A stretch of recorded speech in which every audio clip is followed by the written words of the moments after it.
بالله من الشيطان الرجيم.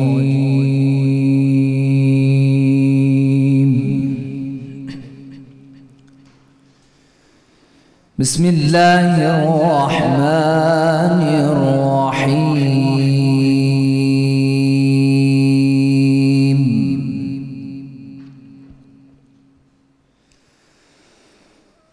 أفحسبتم أنما خلقناكم عبثا وأنكم إلينا لا ترجعون.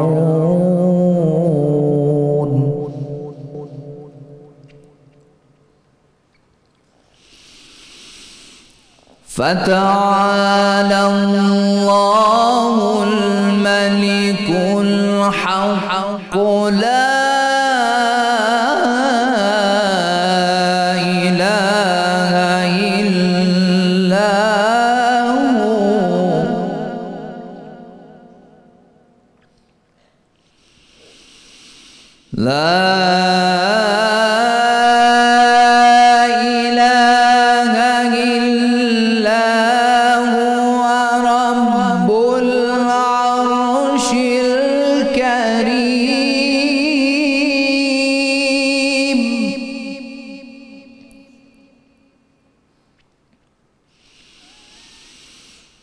ومن يدع مع الله إلها آخر لا برهان له به فإنما حسابه عند ربه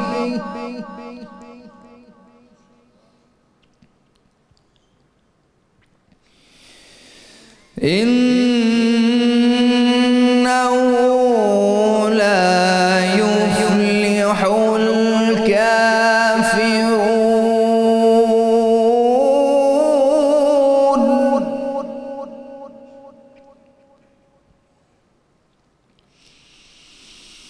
ومن يدع مع الله إلها آخر لا برهان له به فإنما حسابه عند ربه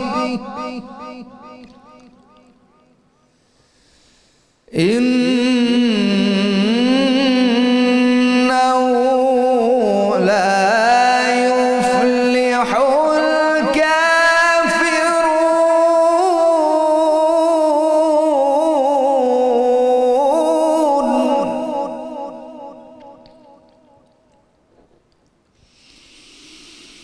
وقل رب اغفر وارحم وأنت خير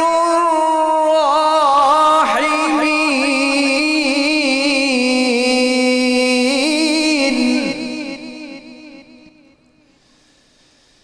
وقل رب اغفر وارحم وأنت خير الراحمين.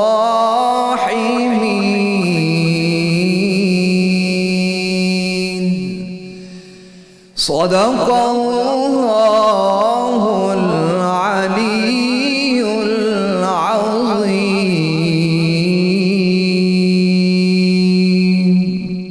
ماشاءاللہ جی، سبحان اللہ. ملک معروف قاری جناب قاری فرحان بخش نقشبندی صاحب تلاوت کلام پاک سے قلوب منور فرما رہے تھے. الحمدللہ رب العالمین والصلاة والسلام علی سید الانبیاء والمرسلین. اللہم صلی علی سیدنا و مولانا محمد وعلی آلہ واصحابہ وبارک وسلم وصلی علیہ. دنیا کے تمام دیکھنے والوں کو، تمام چاہنے والوں کو، تمام پیار کرنے والوں کو، اور جہاں جہاں تک اس وقت میری آواز کو سنا اور مجھے دیکھا جا رہا ہے، جنید اقبال کی جانب سے انتہائی محبت کے ساتھ السلام علیکم. ایک بار پھر ناظرین، آپ کو رحمت رمضان کی خصوصی براہ راست شریعت میں افطار کے حسین سے موقع پہ اور فتح مکہ کے عظیم ترین دن کے لمحات میں اور مغفرت کے عشرے کے جاتے ہوئے لمحات میں دل کی گہرائیوں سے خوش آمدید کہتا ہوں۔ ناظرین کرام، ہم جتنا ہی بڑا گناہ کر لیں، ہم چاہتے یہ ہیں کہ اللہ تبارک و تعالی ہمیں معاف کر دے۔ ایسا ہی ہوتا ہے نا ناظرین، ہم گناہوں کے انبار لگا دیں، گناہوں پہ گناہ کرتے چلے جائیں، لیکن اس کے باوجود ہماری سوچ ہماری چاہت یہ ہوتی ہے کہ اللہ تعالیٰ ہم کو معاف کر دے۔ لیکن اگر کسی انسان سے غلطی ہو جائے ناظرین، تو ہم اسے کسی صورت بھی معاف کرنے کو تیار نہیں ہوا کرتے۔ یعنی یاد رکھیے کہ ہم جتنی جلدی اللہ سے معافی کی امید طلب کرتے ہیں، اتنی ہی جلدی ہمیں بندوں کو بھی معاف کر دینا چاہیے۔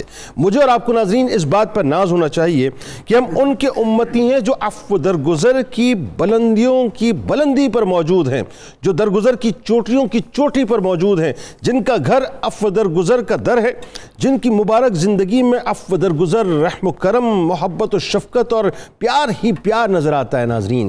یعنی بدلہ لینا جن کی فطرت نہ تھا نہ کبھی دیکھا گیا، کہ جنہوں نے اپنی پوری زندگی، پوری حیات پاک ناظرین ایسی گزاری کہ کبھی کسی سے انتقام تک نہیں لیا، کبھی کسی پر ہاتھ نہیں اٹھایا، کبھی کسی کو برا بھلا نہیں کہا، کبھی کسی کے لیے اپنے مبارک قلب میں بغض تک نہیں رکھا۔ سخت سے سخت ترین حالات تھے ناظرین، سخت سے سخت ترین دشمن سامنے تھے، لیکن اس کے باوجود بھی ان دشمنوں کو معاف کر کر اپنا دیوانہ بنا دیا، اپنا گرویدہ بنا دیا۔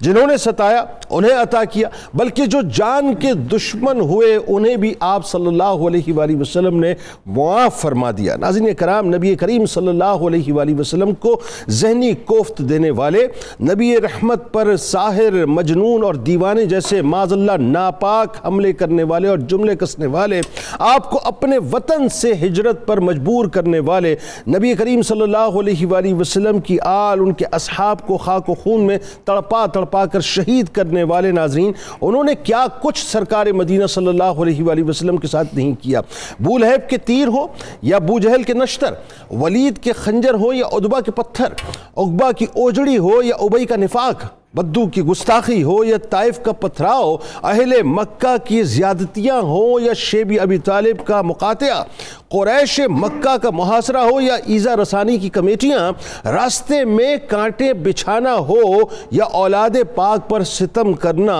عزت و آبرو پر سوال اٹھانا ہو یا سر بازار معاذ اللہ تمسخر اڑانا، طائف کا پتھراؤ ہو، طائف کا پتھراؤ یاد ہے نا ناظرین آپ کو، طائف کا پتھراؤ ہو یا میدان جنگ میں دشمن کی چڑھائی، جسم و جان پر حملے کی کون سی ایسی قسم تھی ناظرین جسے دشمنوں نے چھوڑا ہو؟ اپنے ترکش کا ہر تیر نبی کریم صلی اللہ علیہ وآلہ وسلم اور ان کے غلاموں پر چلایا، لیکن عفو درگزر کے پیکر رحمت للعالمین صلی اللہ علیہ وآلہ وسلم نے انہیں نہ صرف ناظرین دل و جان سے معاف فرمایا، بلکہ ان کو اپنے سینے سے لگایا اور ان کے لیے اللہ تعالیٰ سے دعائیں فرمائیں۔ عفو درگزر اور رحم و کرم کی ناظرین اس سے بڑی مثال اور کیا ہو سکتی ہے کہ سرکار مدینہ صلی اللہ علیہ وآلہ وسلم نے اپنے پیارے چچا جان اور اپنی پیاری شہزادی کے قاتلین کو معاف فرما دیا۔ عفو درگزر کی اس سے عظیم ترین اور کیا مثال ہو سکتی ہے ناظرین کہ فتح مکہ کے موقع پر رسول اللہ نے تمام جانی دشمنوں کو معاف فرما دیا، اور مکے کی فضائیں آج بھی ناظرین، آج بھی لا تثریب علیکم اليوم کے اعلان سے مہک رہی ہیں۔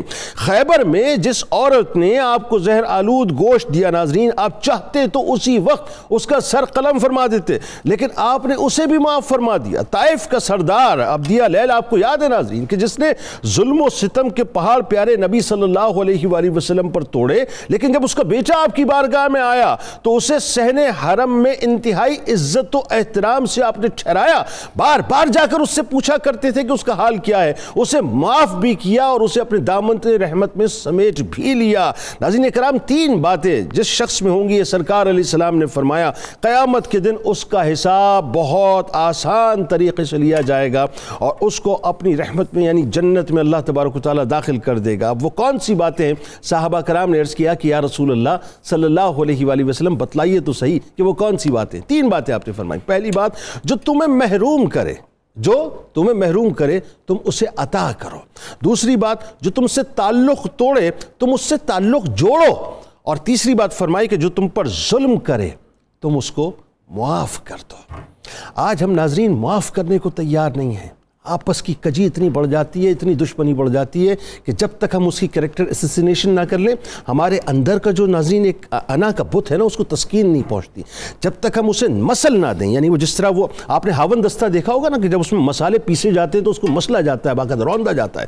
اس طرح جس طرح ہم ناظرین اپنے قدموں کے نیچے کسی شخص کو جب تک باقاعدہ مسل نہ دیں, یعنی اپنے قدموں کے ہاون دستے سے جب تک ہم اس کو بالکل یعنی مسل کے پیس کے بالکل برابر نہ کر دیں زمین کے ناظرین, اس وقت ہماری تسکین نہیں ہوتی, ہماری انا کو تسکین نہیں پہنچتی. یاد رکھیے گا, اللہ اس بات سے راضی ہوتا ہے کہ آپ کسی کو معاف کر دیجئے. جتنا جلد معاف کریں گے اتنا ہی جلدی آپ اللہ سے پھر معافی کی توقع کیجئے. آئیے آغاز کرتے ہیں. ہمارے ساتھ جو شخصیات تشریف فرما یقیناً کسی تعارف کی محتاج نہیں ہے. پہلی شخصیت میرے بائیں جانب ممتاز علمی اور روحانی شخصیت ہے, ممتاز شاعر ہیں, ادیب ہیں, کالم نگار ہیں, ہمارے تو ظاہر ہے استاد ہیں اور اس پروگرام کی جان ہے. جناب پروفیسر ڈاکٹر غلام معین نظامی صاحب تشریف فرمائیں.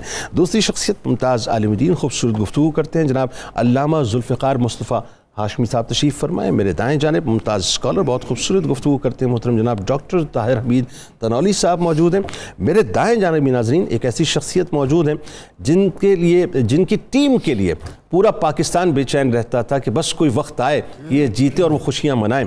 تو یہ جو ستاروں کا معاملہ ہوتا ہے, جب یہ تبدیل ہوتا ہے تو پھر چیزیں بھی تبدیل ہو جایا کرتی ہیں, معاملات بھی تبدیل ہو جایا کرتے ہیں. سی ای او ہیں اور اس سال ظاہر ہے پی ایس ایل کی فاتح ٹیم کے یوں سمجھ لیجئے کہ اپنا ایک ایسے فاتح شخصیت ہیں جو یقیناً کسی تعارف کی محتاج نہیں. جناب رانا عاطف صاحب لاہور قلندر سے آپ کو بھی خوش آمدید. اور ہمارے ساتھ تشریف فرمائیں ملک کے معروف شناخت جناب محمد صغیر نقشبندی صاحب, اور آخر میں کچن میں محترمہ سما شاہ صاحبہ بھی موجود ہیں. یہ سین کو اور شے کو الگ سے بولنا بڑا مشکل ترین کام ہے. مطلب ایک ہی وقت میں اگر آپ کو سین اور شے بولنا پڑے تو آپ کہیں نہ کہیں پھنس جاتے ہیں, یا تو ڈبل شین ہو جاتا ہے یا اچھا جی, آپ تمام لوگوں کو بہت خوش آمدید اور السلام علیکم. آغاز کرتے ہیں. سب سے پہلے سما آپ بتائیے کیا بنانے جا رہی ہیں؟ جی سر, آج ہم اسی طرح روٹین کی طرح 3 ریسپیز بنا رہے ہیں. ہمارے مین کورس میں جو ہے وہ بھرے کریلے ہیں, ڈیزرٹ میں ہم فرنی بنا رہے ہیں, اور ڈرنک میں ہم بوسٹر ڈرنک بنا رہے ہیں. بوسٹر ڈرنک جو ہے وہ بیسیکلی اسپیشلی رمضان کے لیے میں لے کر آئی ہوں, تاکہ پورے دن میں انسان روزہ رکھا ہوتا ہے تو ڈرین ہو جاتا ہے, لیکن بوسٹر ڈرنک کے اندر جو ہے وہ ڈرائی فروٹس ہم لوگ ایڈ کرتے ہیں جس سے ایک انرجی ملتی ہے. تو it is very very good for the health, and جب آپ پوری فاسٹنگ میں ہوتے ہیں تو اس کے لیے بہت بہترین ڈرنک ہے. اور ڈرنک میں ہم یوز کریں گے کاجو, پستہ, بادام, ان کی سیم کوانٹٹی ہیں. ہم 1 پاؤ جو ہے یہ اس کو ایڈ کریں گے. اس کے اندر ہم 800 ml جو ہے وہ ملک ایڈ کریں گے, اور اس میں کھجور ایڈ کریں گے, شہد ایڈ کریں گے, اور اس کو بلینڈ کر کے یہ ایک بہت انرجی اور بوسٹر ڈرنک بنے گی. رانا صاحب یہ سننے میں کتنا سودی لگ رہا ہے, کھولنے کو دل کا یہ پینے میں اتنا زیادہ مزدار ہوگا. یہ تو امتحان ہے روزے دار کا. اچھا جی, باقی کھانے میں کیا بنا رہی ہیں بتائیے؟ جی کھانے میں بھرے کریلے بنا رہے ہیں ہم, اور اسی طرح روٹین کی. کریلوں میں کیا, صرف کریلے؟ نہیں, بھرے کریلے, قیمے کے بھرے کریلے. اچھا قیمے کے بھرے, بتائیں نا آپ ادھوری بات کر رہی ہیں. جی قیمے کے بھرے کریلے.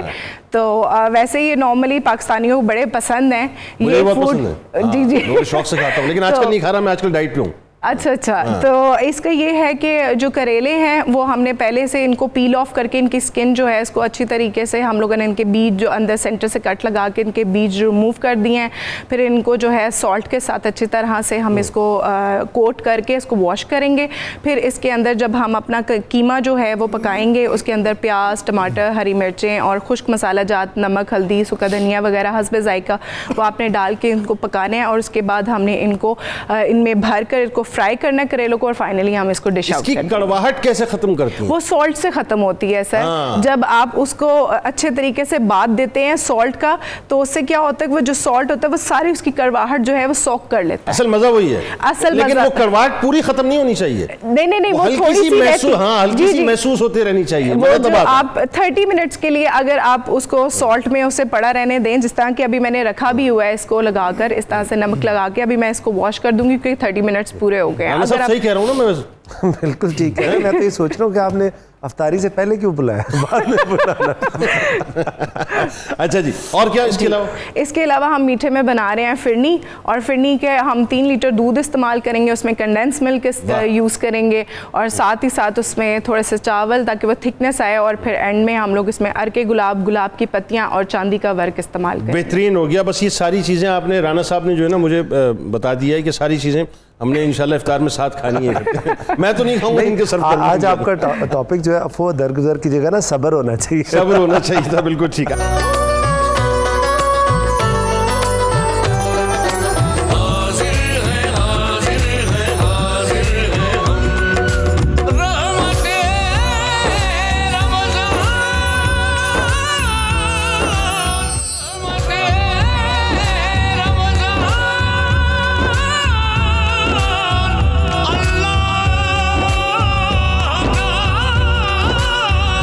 خوش آمدید خواتین و حضرات. مجھے یقین ہے ناظرین انشاءاللہ آپ میرے ساتھ رہیں گے, اور آج موضوع بڑا مزیدار ہے کیونکہ ظاہر آج فتح مکہ بھی ہے. آج آپ کو پتہ 20 رمضان المبارک بھی ہے, اور کل سحری میں خاصی ڈیٹیل اس پہ ہم نے گفتگو کی ہے. لیکن یہ دن, اس کا اگر کرکس ناظرین نکالا جائے تو وہ یہی ہے کہ سب جانی دشمن تھے, لیکن سرکار علیہ السلام نے ایک جملہ فرمایا, لا تثریب علیکم اليوم, معاف کر دیا سب کو. تو آج ذرا سمجھتے ہیں اس بات کو صاحب کہ معاشرے میں اتنی کجی کیوں ہے, اور ہمیں معاف کر دینا چاہیے لیکن ہم معاف کرنے کو تیار نہیں ہیں. ڈاکٹر صاحب آغاز آپ سے کرتے ہیں. ذرا سب سے پہلے ہمارے لیے تو ظاہر ہے رول ماڈل, ہماری ابتدا ہماری انتہا سرکار علیہ السلام کی ذات اقدس ہے. میرے خیال ہے ان کے اس وقت سے ہی شروع کریں کہ عفو درگزر کے اچھا واقعات بھی اتنے سرکار علیہ السلام کی حیات طیبہ کے, میرے خیال ہے پورا پروگرام اس پہ کئی کر لیں تو کم ہے. آغاز کیجیے. بہت شکریہ جنید اقبال صاحب, آپ کی صبح بھی گفتگو اس موضوع پہ رہی فتح مکہ کے حوالے سے. میرا خیال ہے کہ کم از کم مسلم امہ میں جو فتح مکہ کا دن ہے اسے عفو درگزر کا دن کے طور پر منانا چاہیے. کیا اچھی بات, کیا اس لیے کہ اس میں سارا وہ پیغام ہے. عفو درگزر ہے معافی دینا, معاف کر دینا, دل سے نکال دینا. بالکل ٹھیک.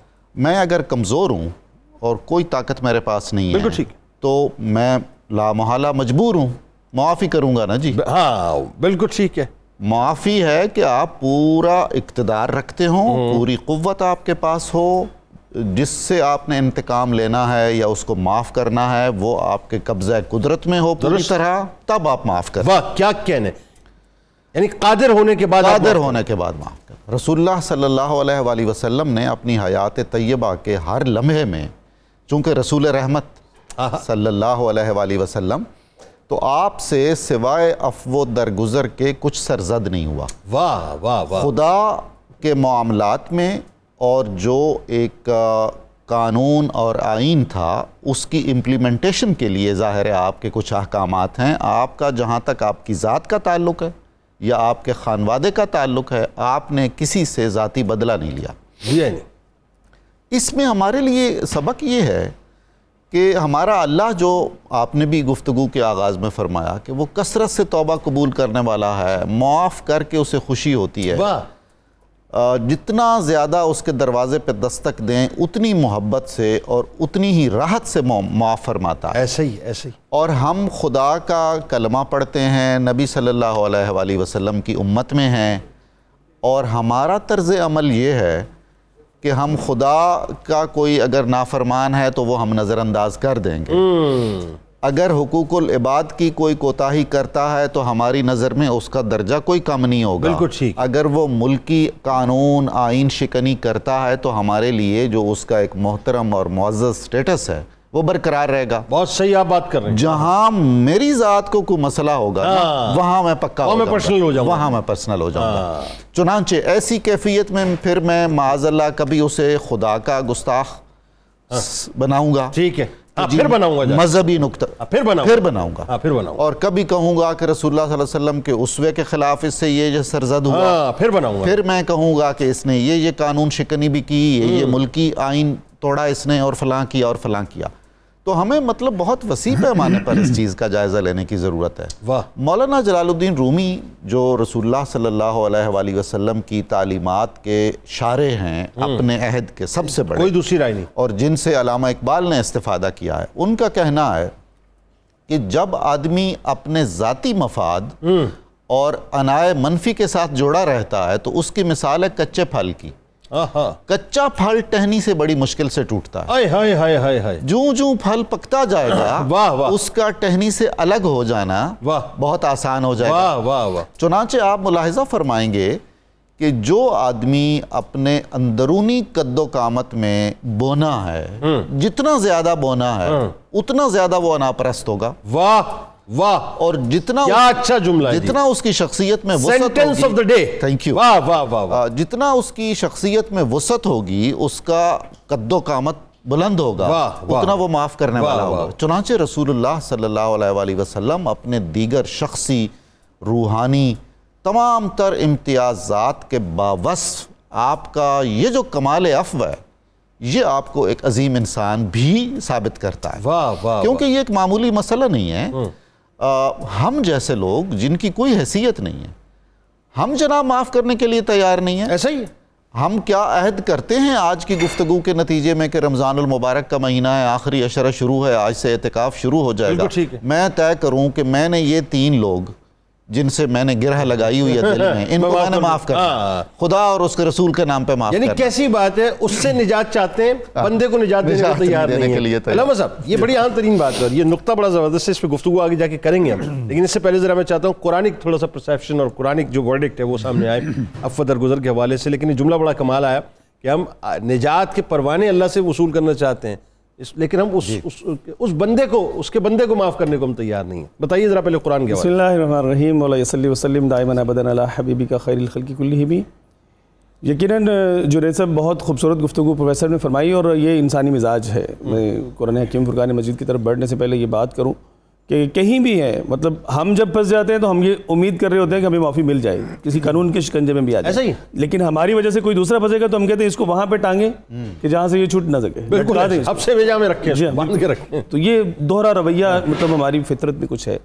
قرآن حکیم فرقان مجید کے تناظر میں اس خوبصورت فعل کو اور اس جمیلہ صفت کو جب ہم دیکھتے ہیں تو آپ دیکھیے کہ اللہ رب العزت نے قرآن حکیم فرقان مجید میں اعلیٰ ترین مقام جو ہے ان لوگوں کے لیے قرآن میں بیان فرمایا ہے کہ جو اس بات کے حامل ہے وَالْقَاظِمِينَ الْغَيْظَ وَالْعَافِينَ لِلنَّاسِ، وہ لوگ جو کہہ لیجیے کہ غصہ کو پیتے ہیں اور لوگوں کو معاف کر دیتے ہیں. وَالْعَافِينَ عَنِ النَّاسِ، اور لوگوں کو معاف کر دیتے ہیں. وَاللَّهُ يُحِبُّ الْمُحْسِنِينَ، اللہ تبارک و تعالیٰ احسان کرنے والوں، نیکیاں کرنے والوں سے محبت کرتا ہے. مطلب یہ کہ جو غصہ پینے والے، یہ پوری قرآن پاک کی آیت مبارکہ شروع سے آخر تک دیکھی جائے، یہ پارہ نمبر 4 ہے، سورہ آل عمران ہے، آیت مبارکہ نمبر 134 ہے. يُنْفِقُونَ فِي السَّرَّاءِ وَالضَّرَّاءِ، جو تنگی میں اور خوشحالی میں اللہ کے راستے میں خرچ کرتے ہیں اور غصے کو پی جاتے ہیں اور لوگوں کو معاف کر دیتے ہیں اور نیک لوگ ہیں، نیکیاں کرتے ہیں، اللہ تعالیٰ ان سے محبت فرماتا ہے. وہ اللہ کے محبوب بن جاتے ہیں. اللہ کا محبوب بننا یہ کس کو پسند نہیں ہے؟ محبوبین الہیہ کی یہ صفات قرآن نے بیان فرمائی ہے کہ وہ لوگ جو غصے کو پی جاتے ہیں. غصے کو پینے کا موقع ظاہر ہے اسی وقت آتا ہے کہ جب آپ وہی غصہ نافذ کرنے پر قادر تھے. جب آپ نے مطلب کسی مجبوری میں غصہ پی لیا ہے، اب آپ مطلب کہہ لیجیے کہ قدرت رکھتے نہیں ہیں بدلہ لینے کی، یا مطلب کہہ لیجیے کہ اس کو تکلیف دینے کی یا نقصان پہنچانے کی، اور آپ کہتے نہیں میں نے غصہ تو مجھے بڑا آ رہا تھا لیکن میں نے غصہ پی لیا. تو وہ تو نہیں ہے. مطلب جب آپ غصہ نافذ کرنے پر قادر تھے اور غصہ پی لیا، اور اس کے بعد آپ نے کسی نے آپ کو تکلیف دی، کو رنج پہنچایا، آپ نے اس کو معاف کر دیا. اور اللہ کو یہ پسند بھی ہے غصے کا گھونٹ پینا. بالکل ایسے سب سے پسندیدہ گھونٹ جو اللہ کو پسند ہے وہ غصہ پینا. ٹھیک ہے. اور آپ یہ دیکھیں کہ اگر ہم اس کو اس تناظر میں لیں کہ ایک بندہ یہ کہتا ہے، عمومی ہماری گفتگو میں یہ چیز شامل ہوتی ہے کہ بس میرے ساتھ اصل میں مطلب جنید بھائی یہ مسئلہ ہے کہ میرے سے غلط بات برداشت نہیں ہوتی. تو بزرگ فرماتے ہیں کہ بھائی غلط بات ہی تو برداشت کرنا ہوتی ہے، صحیح بات تو برداشت کرنے کی ضرورت ہی نہیں ہے. صحیح بات تو صحیح ہے، غلط ہی برداشت کرنا ہوتی ہے. صحیح تو صحیح ہے. اور پھر بشارت مصطفیٰ صلی اللہ علیہ وسلم اگر اس کے ساتھ میں ریلیٹ کروں تو پیارے آقا صلی اللہ علیہ وسلم نے یہاں تک خوشخبری سنائی ہے. یہ محبوب الہی ہے نا، فرمایا کہ جو بندہ اپنے مسلمان بھائی کو، اپنے بھائی کو معاف کر دیتا ہے اس کے باوجود کہ یہ حق پر تھا، اور صلح اختیار کرتا ہے اور اپنا حق چھوڑ دیتا ہے. سبحان اللہ. مطلب ناحق ہونا تو معاف کرنے کی دوسری بات ہے. حق پر تھا، یہ چاہتا تو اپنا حق لے سکتا تھا اور لینا جائز بھی تھا اس کے لیے، لیکن اس نے مد مقابل کو معاف کر دیا. فرمایا اللہ تبارک تعالیٰ کل بروز قیامت اس کو جنت کے وسط میں، مڈل آف دا جنت، مطلب درمیان میں جنت کے چاروں طرف جنت ہوگی، وہاں پہ محل عطا فرمایا. کیا بات، اس بات کو آگے بڑھاتے ہیں. کیا خوبصورت بات ہے. اور اس میں ظاہر تنولی صاحب یہ ذرا بتائیے کہ سرکار مدینہ صلی اللہ علیہ وآلہ وسلم کا اسوہ حسنہ، جیسا کہ میں چاہتا ہوں کہ اس پہ ذرا سا گفتگو اور ہم واقعات کی صورت میں لوگوں کو بیان کریں. عائلی زندگی اٹھا لیجئے، سماجی زندگی اٹھا لیجئے، معاشرتی زندگی اٹھا لیجئے، سیاسی زندگی اٹھا لیجئے، جنگی میدان اٹھا لیجئے. غرض کہ جس جگہ میرے سرکار کو جو تکالیف دی گئیں، چاہے ان کی آل اولاد کی دی گئیں، آپ نے معاف ہی کیا، کہیں بدلہ نہیں لیا، اور کئی واقعات بتائیے ذرا۔ جی جنید صاحب، بالکل یہ سیرت کا ایک خاص پہلو ہے اور آپ صلی اللہ علیہ وسلم کا امتیاز ہے جس کی مثال نہیں ملتی۔ جیسے ڈاکٹر صاحب نے بھی اس پہ روشنی ڈالی کہ عفو درگزر جس معراج پہ آپ صلی اللہ علیہ وسلم کی ذات پاک کے اندر ہمیں نظر آتا ہے، وہ ایک مثال اور ایک اصول بنتا ہے معاشرے کی تعمیر کا۔ فتح مکہ کا موقع ہے اور دن بھی ایک ریلیونس بھی ہے۔ جب آپ صلی اللہ علیہ وسلم نے پوچھا سب سے کہ آپ لوگ مجھ سے کیا توقع کرتے ہیں، تو لوگوں نے کہا کہ یا رسول اللہ، ہم آپ کو عظیم باپ کا عظیم بیٹا، شریف باپ کا شریف کریم بیٹا، کریم ابن کریم سمجھتے ہیں۔ اچھا، اب آپ نے جو وہاں پہ اعلان فرمایا، جنید صاحب آپ غور کریں کہ حضرت یوسف علیہ السلام نے فرمایا تھا لا تثریب علیکم اليوم، آپ صلی اللہ علیہ وسلم نے یہ نہیں فرمایا، ساتھ فرمایا انتم الطلقاء۔ یعنی آپ دیکھیں عفو درگزر کو کس معراج پہ پہنچایا، صرف معافی نہیں عطا فرمایا تم آزاد ہو۔ یعنی یہ نہیں کہا کہ میں تم پہ احسان کر رہا ہوں، میں تم نے یہ ظلم کیے، یہ کیے، مطلب بائے حق اور بائے کروک دین اسلام میں داخل نہیں کیا، آزاد کر دیا، معاف کر دیا، ان کے دل پر چھوڑ دیا، وہ دل پہ چھوڑ دیا، اور اتنا جامع لفظ ہے۔ اور جنید صاحب آپ دیکھیں سابقہ انبیاء کی اگر ہم زندگیوں کو دیکھتے ہیں، اکثر آپ کو یہ نظر آئے گا جب مخالفین کے مظالم حد سے زیادہ بڑھ گئے تو ان کی دعوتوں کا نقطہ آخری کیا تھا؟ ظالموں کے لیے اور مخالفوں کے لیے بد دعا تھی، بالکل ٹھیک، وہ تباہ و برباد ہو گئے۔ لیکن آپ صلی اللہ علیہ وسلم کی آپ کو یہ نظر نہیں آئے گا، یعنی رحمۃ اللہ عالمین کی انتہا ہے نا۔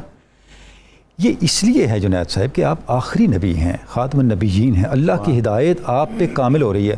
اب آپ نے جو اصول ہیں زندگی کو بنانے کے، وہ بھی پرفیکشن کے ساتھ دینے ہیں۔ تعمیر ہوگی صرف معافی کے ساتھ، بالکل ٹھیک۔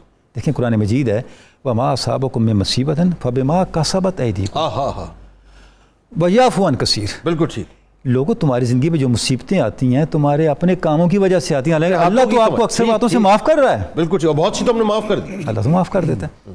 اچھا، اب بات یہ ہے جب آپ معافی دیتے ہیں کسی کو، آپ اپنی زندگی میں اللہ کی رحمت کی سپیس پیدا کرتے ہیں، بالکل ٹھیک، کیونکہ کسی شخص کی زندگی خطاؤں سے تو خالی ہے نہیں، بالکل صحیح، غلطیاں ہو رہی ہیں، کوتاہیاں ہو رہی ہیں۔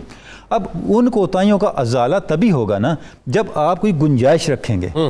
اللہ کی رحمت کو آپ اٹریکٹ کرتے ہیں اپنی زندگی کی کمیوں کو پورا کرنے کے لیے دوسروں کو معافی دے کر، بالکل صحیح۔ جب تک آپ دوسروں کو معافی نہیں دیں گے، اب دیکھیں اللہ رب العزت کا ارشاد پاک ہے لولا فضل اللہ علیکم ورحمتہ ان اللہ تواب حکیم۔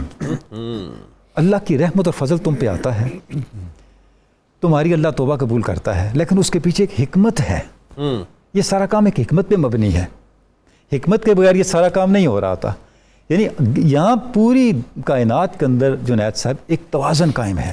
واہ، توازن کے بغیر کوئی چیز نہیں اسٹیبلش ہوتی، بالکل صحیح۔ جب تک آپ معاف نہیں کریں گے آپ کے لیے معافی کا سپیس پیدا نہیں ہوگا، بالکل ٹھیک۔ لہٰذا زندگی میں جو شارٹ کمنگز ہیں وہ دور نہیں ہوں گی۔ واہ، یہی وجہ ہے کہ آپ صلی اللہ علیہ وسلم کی سیرت کے اندر ہمیں اس کی درجہ کمال کی مثالیں نظر آتی ہیں، اور صحابہ کرام کی زندگیوں میں اس کی درجہ کمال کی مثالیں نظر آتی ہیں۔ سرکار علیہ السلام کو بتائیں۔ اچھا، اب جیسے یہ معاملہ آیا، طائف کو دیکھیں کتنا بڑا معاملہ تھا، اتنا بڑا آپ کی زندگی کا واقعہ کہ سیدہ عائشہ نے آپ سے پوچھا یا رسول اللہ احد سے بڑا دن بھی آپ کی زندگی میں کوئی آیا؟ اللہ، آپ فرمائیں ہاں عائشہ آیا، وہ طائف کا دن تھا، بالکل ایسا۔ میں جس طرف مڑتا تھا مجھ پہ پتھر برسائے جا رہے تھے، مجھ پہ مظالم کیے جا رہے تھے، وہ دن میرے لیے خود سے بھی بڑا دن تھا، ایسا ہی۔ لیکن آپ دیکھیں آپ نے ان کے لیے کیا کیا، بالکل ایسے۔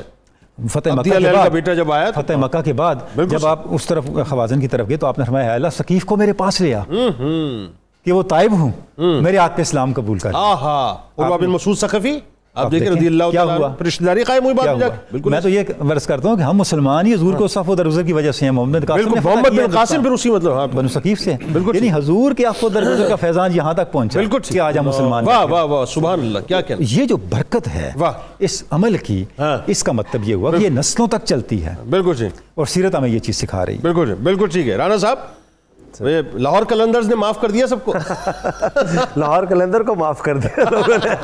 نہیں سر، جو کام کیا ہے اس سال آپ لوگوں نے وہ تو زبردست، مطلب دھماکے دار کام کیا ہے نا، اس میں تو کوئی دوسری رائے نہیں ہے۔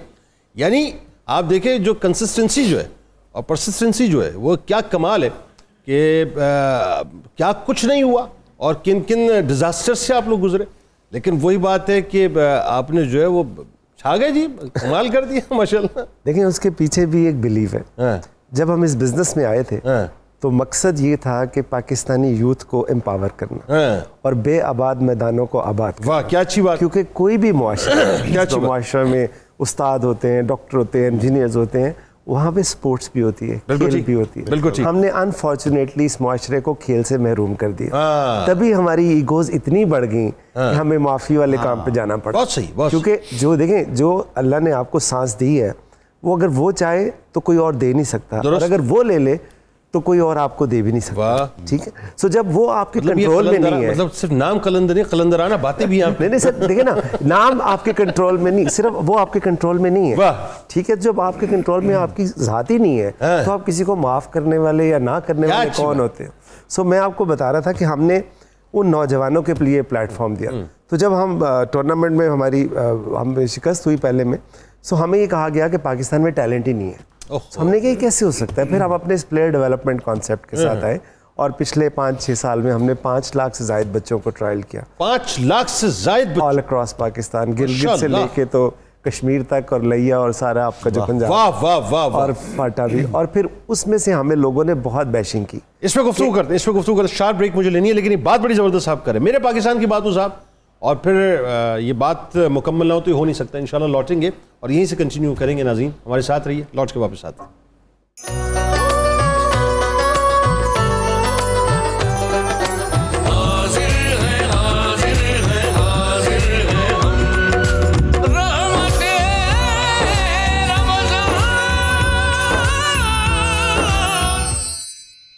اچھا جی, ہمارے ساتھ ظاہر اس وقت لاہور قلندرز کے CEO جناب رانا عاطف صاحب موجود ہیں. رانا صاحب, وہ بات جو آپ سے ہو رہی تھی بڑی زبردست آپ بات کر رہے تھے اسپورٹس کے حوالے سے کہ پاکستان میں اسپورٹس کو زیادہ انہینس ہونا چاہیے. دیکھیں کوئی بھی معاشرہ اسپورٹس کے بغیر کیسے ہو سکتا. ہم نے انفارچونیٹلی اس کے اوپر توجہ نہیں دی. تو میں آپ کو بتا رہا تھا کہ جس طرح ہم نے ہر چیز ایک نئی جہت کے ساتھ کی, چاہے وہ پلیئر ڈیولپمنٹ پروگرام ہو یا ہمارا ہائی پرفارمنس سینٹر ہو, یہ نئے جو سٹارز ہیں ان کو انٹروڈیوس کرنا ہو, آسٹریلیا کے ساتھ کانٹریکٹ ہو, یارکشائر کے ساتھ ہو, ساؤتھ افریقہ سے ہو. اور سب سے امپورٹنٹ جو چیز ہم نے کی وہ جو ہمارا نام ہے. آپ نے دیکھا ہوگا کہ اچھا یہ نام کیوں قلندرز کیوں ہے؟ میں وہی آپ کو وہی بتانے لگا تھا آپ کو کہ آپ نے گلیڈیٹر سنا ہوگا, نائٹ رائڈر سنا ہوگا, مطلب ایسا قلندرز کا نام آپ نے کبھی کسی اسپورٹس ٹیم کے ساتھ نہیں سنا. میں تو اس کو کسی اور حوالے سے مطلب اس کی وجہ یہ تھی کہ میرا جو بھائی ہے چھوٹا سمین رانا پارٹنر ہے اس میں, تو وہ پاکستان سے باہر رہتا تھا. 2014 میں ہماری والدہ کی ڈیتھ ہوئی اور 15 میں ہم نے یہ فرینچائز لی. سو جب وہ پاکستان آنا پڑا اس کو اس فرینچائز کی وجہ سے, تو وہ ان کا نام جوڑنا چاہتا تھا ساتھ. اب ماں لاہور نہیں رکھ سکتے تھے, کوثر ان کا نام تھا, کوثر لاہور بھی نہیں رکھ سکتے تھے. تو جب میں نے اس کو یہ بھیجا, قلندرز کی ایک ڈیفینیشن تھی, سو اس نے پھر یہ اس نام کو چوز کیا, اور اس لیے کیا کہ قلندر سیلف لیس ہوتا ہے. سو اس نے سوچا کہ ہماری ماں ایک سیلف لیس تھی. سو ہم یہ جو سارے کام کرتے ہیں, یہ سارے کام ہم اس لیے کرتے ہیں کہ جب قلندر کی تعریف ہوگی ہمیں لگے گا ہماری امی کی تعریف. سو یہ اس کے پیچھے کانسیپٹ یہ. اچھا ویسے میرے ذہن میں کانسیپٹ یہ تھا کہ لال شہباز قلندر رحمۃ اللہ علیہ, وہ واقعہ سناتا ہوں. میرے ایک دوست ہے بڑے اچھے آج کل ادھر پیورکریٹ ہے, ادھر پنجاب میں ہی ہے. انہوں نے وہ میرے آفس آئے ایک دن, انہوں نے کہا کہ یار تو نے یہ نام رکھ دیا تو کبھی لال شہباز کے مزار پہ گیا؟ میں نے کہا نہیں. اس نے کہا تو نہیں جیت سکتا. اچھا جب تک تو ادھر حاضری نہیں دے گا تو نہیں جیتے گا. تو میں نے اس دن ان سے وعدہ کیا کہ جب تک جیتوں گا نہیں نا حاضری نہیں دوں گا.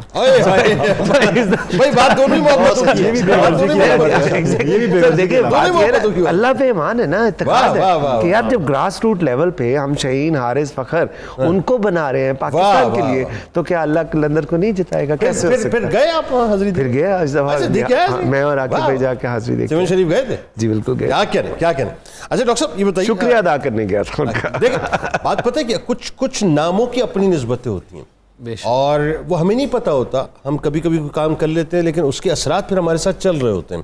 اب میں آپ کو اوریجنلی بتاؤں, مجھ جیسے کئی لوگ ایسے ہوں گے جن کے ذہن میں آج تک یہ بات ہی پہلی مرتبہ میرا خیال ہے شاید آپ نے اس طرح سے اتنا کلیریفائی کیا ہوگا. آئی تھنک اس سے پہلے شاید آپ نے کسی پروگرام میں اس طرح کے پروگرام میں نہیں ہوا. ہاں اس طرح کے پروگرام میں بات نہیں, تو وہ لوگوں کو یہ پتہ چلے گا نا کہ ایکچوئل مطلب اس کے پیچھے معاملہ کیا تھا.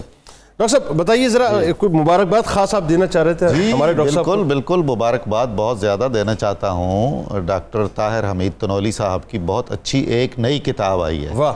یہ ہر سال 2-3 عمدہ کتابیں نکالتے ہیں. اب انہوں نے علامہ اقبال کے خطبات کی تشریح کا واہ، سلسلہ یہ شروع اسکرین پہ کیا ہے. دیکھیں اس کا جو ہے اپنے ماشاءاللہ، جی ہاں. دکھا بھی رہے ہیں. اور یہ خطبات ایسے اہم ہیں. علامہ اقبال کا بھی چونکہ 21 اپریل کو دن تھا، واہ، تو میرا خیال ہے کہ نوجوانوں کو میں ریکمینڈ کرتا ہوں کہ وہ اس کتاب کے ذریعے اگر اقبال کے خطبات کو سمجھنا چاہیں تو انہیں بہت آسانی ہو.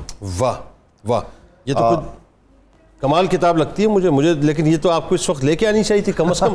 مجھے تو آپ تحفتاً پیش کرتے ہیں. یہ دیکھیں یہ تو زیادتی ہے. یہ قرض ہے نہیں، یہ جرمانے کے ساتھ انشاءاللہ. جرمانے کے ساتھ جرمانے میں کیا ہوگا؟ یہ کتاب کے ساتھ کیا ہوگا؟ جنید بھائی، یہ وہ شعر علامہ اقبال کا ہے نا کہ مہر و ماہ و انجم کا محافظ قلندر، ایام کا مرکب نہیں راکب قلندر. کیا کہنا ہے بھائی، کیا کہنا ہے. ناظرین ہمارے ساتھ رہیں، جا کے لوٹ کے واپس آتے ہیں، پھر گفتگو کا آغاز کرتے ہیں.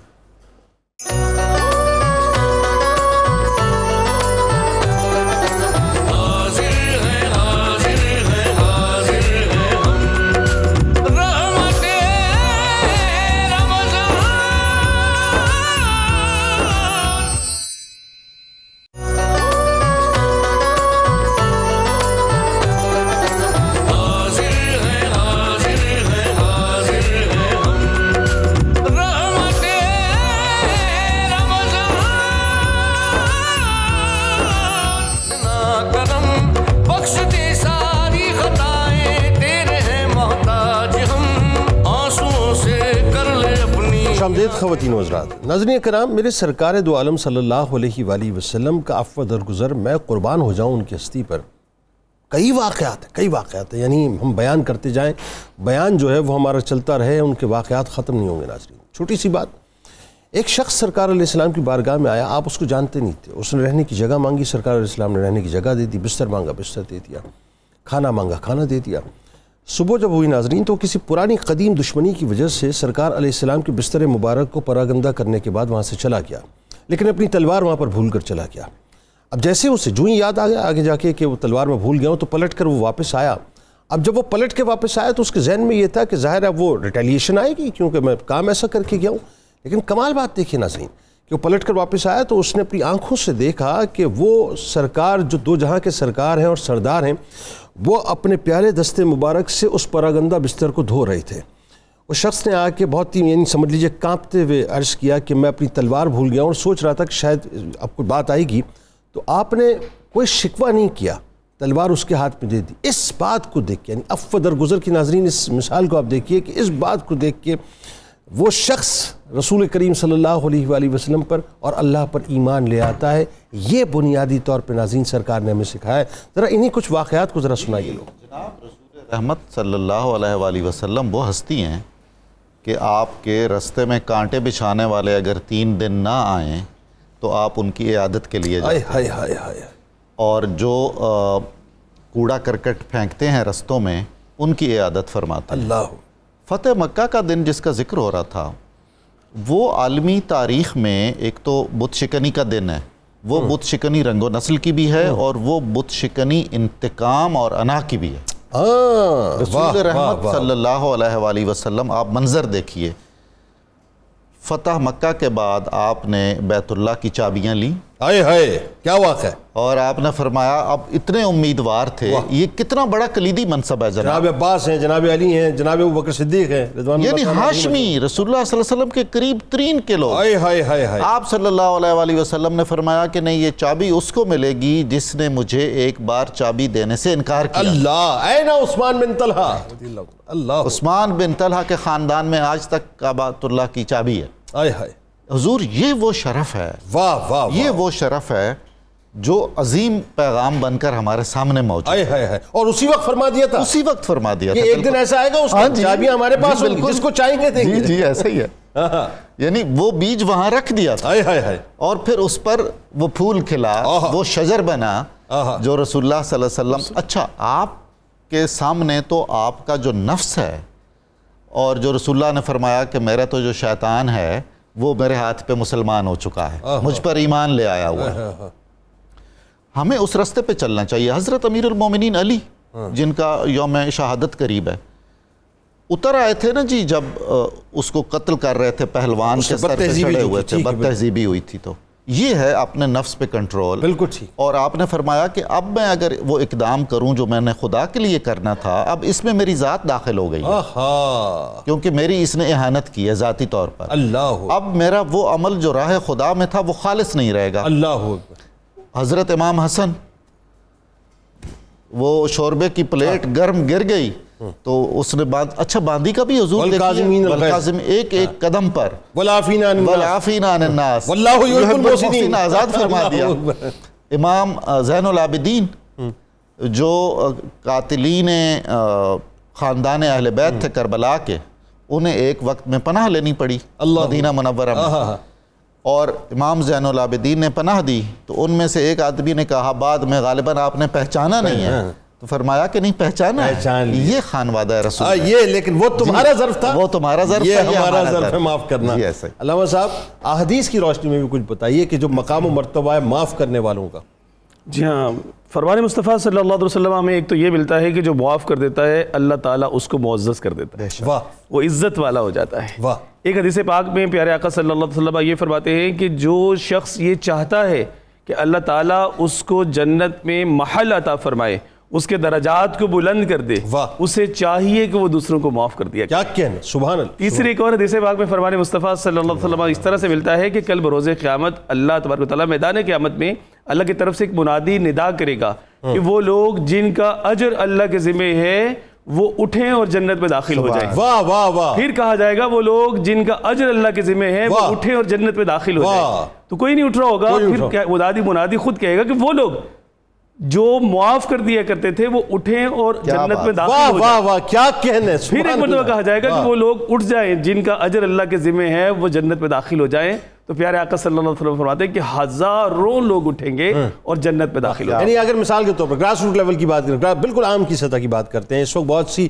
بہنیں آپ کو سن رہی ہوں گی, تو وہ ساس جو اپنی بہو کو معاف نہیں کر رہی, وہ بہو جو اپنی ساس کو معاف نہیں کر رہی, جو بھائی آپس میں ایک دوسرے کو معاف نہیں کر رہے, ایسا ہی ہے نا. جی بالکل. سر بہت زیادہ اس میں ضروری میاں اور بیوی, میاں بیوی دیکھیں اگر دوسرے مطلب ایک دوسرے کو معاف کرنے کا گھر میں ماحول بنا لیں, وہ پورا دن گھر میں بچوں کی, گھر گرستی کی, گھر کے معاملات کی خدمت گزاری کر رہی ہوتی ہے, اگر اس سے کوئی خطا ہو گئی ہے تو میاں کو چاہیے کہ معاف کر دیں. جہاں میاں پورا دن جو ہے وہ اپنے گھر والوں کی خدمت گزاری کے لیے مشقت برداشت کر رہا ہے, دھوپ گرمی سب کچھ برداشت کر رہا ہے, گھر آ کے اگر اس سے کوئی چھوٹی موٹی خطا, کوئی غصے میں کوئی ایسی بات ہو گئی ہے تو بیوی کو چاہیے کہ معاف کر دیں. بالکل یہ معاف کر دینا ہمارے اندر شامل ہو جائے تو ہمارا گھرانہ جنت بن سکتا ہے, ہمارا معاشرہ جنت بن سکتا ہے, اور بدلے میں جو جنت ملنے والی ہے وہ تو ملے گی. واہ. یعنی وہ جو تصور ہے نا جو آپ نے ابھی پیش کیا حدیث مبارکہ میں, وہ کتنا حسین تصور ہے کہ جن کا ثواب جو اللہ کے ذمہ کرم پہ وہ کھڑے ہو جائیں. جب منادی پکارے گا تو سوچئے ان لوگوں کی جو پریویلیج کلاس کیا بنے گی. جی بالکل. اللہ تعالیٰ ان کو پکار کے بلا رہا ہے, پکار کے بلا رہا ہے. جی کلاس کی اگر بات کریں اور ان کے معزز اور عزت والے ہونے کی, یا اس معاملے کی اہمیت کی اگر بات کریں, تو اب دیکھیے آج سے شب قدر کی جو راتیں ہیں وہ شروع ہونے والی ہیں. تو حضرت امی عائشہ صدیقہ رضی اللہ تعالیٰ عنہ نبی کریم رؤوف الرحیم صلی اللہ علیہ وسلم کی بارگاہ میں عرض کرتی ہیں کہ اے میرے سرتاج صاحب معراج, اگر میں شب قدر کو پاؤں تو کیا دعا کروں؟ تو حضور علیہ السلام نے وہ دعا تعلیم فرمائی, اللہم انکا عفو کریم تحب العفو فاعف عنی. اے مولا تو معاف فرمانے والا ہے, تو معاف کرنے کو پسند کرتا ہے, تو مجھے بھی معاف فرما دے. اب جب ہم اس سے معافی چاہتے ہیں, اس میں اہمیت والی رات میں کچھ اور اہم چیز مانگنا ہوتی تو وہ بتائی جاتی. واہ واہ واہ. کچھ اور نہیں بتایا, صرف یہ بتایا معافی, مجھے معافی دے دے. معاف کرنا تو پسند کرتا ہے, جب اللہ کو معاف کرنا پسند ہے اور ہم چاہتے ہیں کہ اللہ ہمیں معاف کر دے تو ہمیں بندوں کو معاف کرنا چاہیے. یہ بھی حدیث پاک ہے. وہ کسی نے بڑی اچھی بات کہی تھی تنولی صاحب, میں نے کسی سے پوچھا کہ بابا تمہاری ترقی کا راز کیا؟ ناظرین ایک عام سی بات ہے لیکن کیسی خاص بات ہے ذرا سنیے. جی. اس نے کہا جنید بھائی اور تو کچھ نہیں پتا, رات کو سوتا ہوں تو دل صاف کر کے سوتا ہوں. سبحان اللہ, کیا بات, سبحان اللہ. لوگوں کو معاف کر کے سوتا ہوں. یہ صالحین کا کردار ہے نا. صحابہ کا بتائیے, صالحین کا بتائیے. کے اندر بھی آپ دیکھیں ایک صحابی جن کے کردار کی آپس میں بہت تعریف کی, تو صحابہ نے جاننا چاہا کہ ان کے اندر کیا وصف ہے. ان کے پاس گئے, قیام کیا, پوچھا کوئی آپ کے اندر ہم نے غیر معمولی چیز نہیں دیکھی. انہوں نے فرمایا میرے اندر یہی غیر معمولی چیز ہے, جب میں سوتا ہوں تو میرے دل میں کسی کے بارے میں کدورت نہیں ہے. ہاں وہ سرکار نے کسی صحابی کے بارے میں کہا تھا جو آئے جنت بالکل, حضرت عبداللہ ابن عمر کہ میرے دل میں کسی کے بارے میں میں سب کو معاف کر. ابھی دیکھیں ہماری سوسائٹی کے جو ایشوز ہیں ہم ان پہ بات کر رہے ہیں, ایک دوسرے کو معاف کرنے کا کلچر ہم پیدا کریں. حضرت عائشہ صدیقہ فرماتی ہیں کہ حضرت ام حبیبہ نے مجھے اپنے پاس بلایا, وہ بیمار تھیں, اور کہنے لگیں عائشہ ہم اکٹھے رہے, گرمی سردی ہو جاتی ہے, سبحان اللہ, کمی بیشی ہو جاتی ہے, مجھے معاف کر دینا. اللہ کتنے بڑے لوگ. فرماتی ہیں میرے آنسو نکل آئے, میں نے کہا کہ آپ سے تو کوئی نہیں, مجھ سے کوئی ہوا ہوگا, آپ مجھے معاف کر دیں. کیا پیار ہے, کیا پیار ہے, ہم نے ایک دوسرے کو معاف کیا. اس کے بعد حضرت ام حبیبہ نے حضرت ام سلمہ کو بلایا اور ان سے بھی ایسے ہی کلام فرمایا. اب یہ جو دیکھیں صحابہ کرام کے اندر آپ کو یہ ہر قدم پہ نظر آئے گا, یہ روح ہما بیان سر امت کی مائیں, امت کی مائیں ہیں, بخشے جائیں گے وہ آپس میں ایک دوسرے سے معافیاں ابو بکر صدیق, جنید صاحب, حضرت ابو بکر صدیق اور حضرت عمر فاروق کے درمیان کچھ گرمی سردی ہوئی, کچھ باتیں ایسی ہوئیں تو حضرت ابو بکر صدیق نے کچھ سخت بات کی اور بعد میں احساس ہوا کہ یہ تو میں نے غلط بات کی, نہیں کرنی چاہیے تھی. تو آپ حضرت عمر فاروق کے پاس گئے اور فرمایا کہ میں نے وہ بات غلط کی تھی, مجھے معاف کر دیں. انہوں نے فرمایا میں نہیں معاف کرتا. عمر کا مزاج ایک لمحے کے اندر. اچھا, تو آپ سرکار صلی اللہ علیہ وسلم کے پاس تشریف لے آئے اور عرض کی یا رسول اللہ میں نے یہ غلط بات کہہ دی, لیکن میں نے عمر سے معافی مانگی, انہوں نے مجھے معاف نہیں کیا. فرمایا بیٹھ جاؤ. حضرت عمر فاروق بعد میں سوچا کہ یہ تو ٹھیک نہیں ہوا, معاف کرنا چاہیے تھا. حضرت ابو بکر صدیق کے گھر گئے کہ ابو بکر آئے ہیں, گھر والوں نے بتایا ادھر تو نہیں آئے, تو انہیں پتا تھا پھر کہاں ہوں گے. حضور کی بارگاہ میں حاضر ہوئے, آ کے بیٹھے. جیسے ہی بیٹھے تو آپ صلی اللہ علیہ وسلم نے ایسا کلام فرمایا, اگر معاف نہ کرنے کا ارادہ بھی ہو تو معاف ہو جائے. وہ کیا آپ نے فرمایا عمر ایک وہ وقت تھا جب میں نے نبوت کا اعلان کیا, اللہ کا پیغام میں نے لوگوں کو سنایا, یہ تھے ابو بکر جنہوں نے میری تصدیق کی. کوئی تصدیق کرنے والا نہ تھا.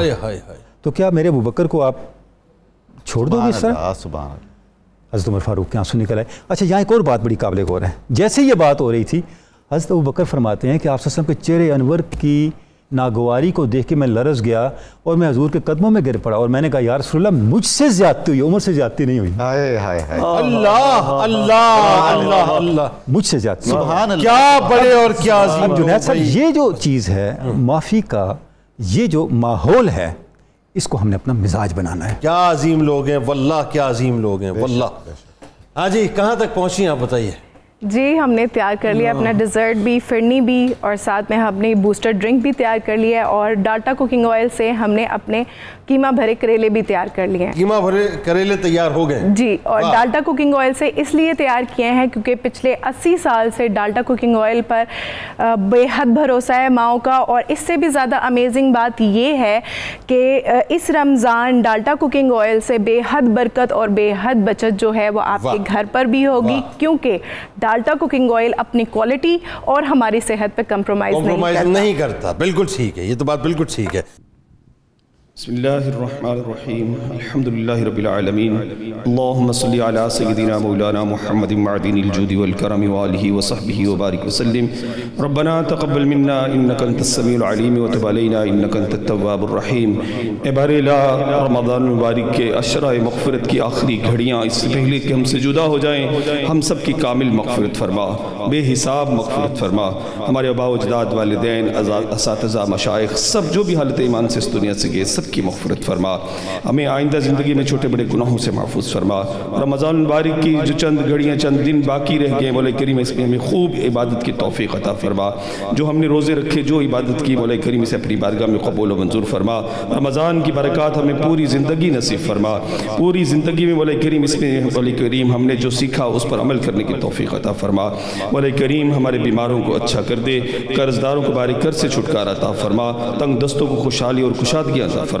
جو بچے بچیاں گھروں میں جوان ہیں ان کے رشتوں کے اچھے اسباب عطا فرما. جن کے روٹھے ہیں منا دے, جن کے بچھڑے ہیں ملا دے. ہمیں عفو و درگزر کی, معاف کر دینے کی توفیق عطا فرما. ہمارے گھروں کو گہوارہ محبت و سلامتی فرما. ہمارے گھروں پر اپنے اپنے محبوب پاک صلی اللہ علیہ وسلم کی ارب و کرب و رحمتوں کا نزول فرما. عرض وطن کو سلامتی کا گھر فرما دے. عالم اسلام کی خیر فرما. جہان بھر کے مقہور و مجبور اور مظلوم مسلمانوں کو جبر و استبداد سے چھٹکارا عطا فرما. اللہم حبب الینا الایمان وزینہ فی قلوبنا وکرہ الینا الکفر والفسوق والعصیان وجعلنا من الراشدین. صلی اللہ علی النبی الامین وعلی آلہ واصحابہ واہل بیتہ وازواجہ وذریتہ اجمعین برحمتک یا ارحم الراحمین بحق لا الہ الا اللہ محمد الرسول. آمین آمین آمین. جزاک اللہ جزاک اللہ. ناظرین کرام, مغفرت کا عشرہ بس کچھ لمحوں کے بعد اپنا دامن چھڑا کے ہم سے چلا جائے گا. بہت قیمتی لمحات ہیں، بہت قیمتی ساعتیں، جمعے کا دن ہے، یوم مشہود ہے، فرشتوں کی سب سے زیادہ کثیر تعداد میں حاضری آج ہی سرکار علیہ السلام کی بارگاہ میں ہوتی ہے۔ درود و پاک کی کثرت کیجئے، استغفار کی تسبیح کیجئے، اپنے رب کو راضی کیجئے، اپنے رب سے اپنے گناہوں کی معافی مانگیے، اپنے پاکستان کے لیے مانگیے، امت مسلمہ کے لیے مانگیے، جو پریشان حال ہیں ان کے لیے ہاتھ اٹھائیے۔ یاد رکھیے جب ہم دعا کسی اور کے لیے کرتے ہیں تو ایکچولی وہ دعا ہمارے لیے ہوتی ہے، کیونکہ فرشتہ جب دعا اللہ کی بارگاہ میں لے کے جاتا ہے تو ایک اور فرشتے کی جماعت وہاں پہ اللہ کی بارگاہ میں پہنچتی ہے، اور وہ شخص جو کسی کے لیے دعا کرتا ہے وہ عرض کرتے ہیں یا اللہ اس کے حق میں دعا کرتے ہیں جس نے تیرے بندوں کے حق میں دعا کی۔ سب کے لیے دعا کیجئے اس تیقن کے ساتھ کہ اللہ تبارک و تعالیٰ سن رہا ہے، وہ سامع، وہ بصیر ہے، وہ دیکھ رہا ہے، اس کو سب معلوم ہے، اسے ہماری ساری پریشانیوں کا علم ہے۔ ناظرین، آج اعتکاف میں لوگ بیٹھنے جائیں گے، ان کو مبارک، اللہ تعالیٰ ان کے اعتکاف کو قبول فرمائے، اللہ تعالیٰ ان کے اعتکاف کو مقبول فرمائے۔ بس یہ راتیں بڑی قیمتی ہیں صاحب، کمر کو کس لیجئے، نہیں کسا تو کس لیجئے، غفلت ہو گئی تو معافی مانگ لیجئے، کہیں کوتاہی کر گئے تو اللہ کے حضور حاضر ہو جائیے۔ یہ 10 دن ہے، پتہ نہیں اگلے برس میسر آئیں کہ نہ آئیں، ہم ہو نہ ہو یہ معلوم نہیں، رمضان ضرور ہوگا۔ ناظرین، اس مہمان کو راضی کر کے بھیجنا ہے۔ رات انشاءاللہ 2 بجے زندگی رہی تو سحری کے وقت ایک بار پھر ملاقات ہوگی، اور آج تو بس کیا ہی بات ہے کہ آج مولا کائنات مولا علی کرم اللہ وجہ الکریم کی بارگاہ میں انشاءاللہ ہدیہ عقیدت پیش کریں گے۔ اس دعا اس امید اس یقین کے ساتھ اجازت دیں کہ اللہ تعالیٰ آپ کا، ہمارا، ہم سب کا حامی و ناصر۔ اللہ حافظ۔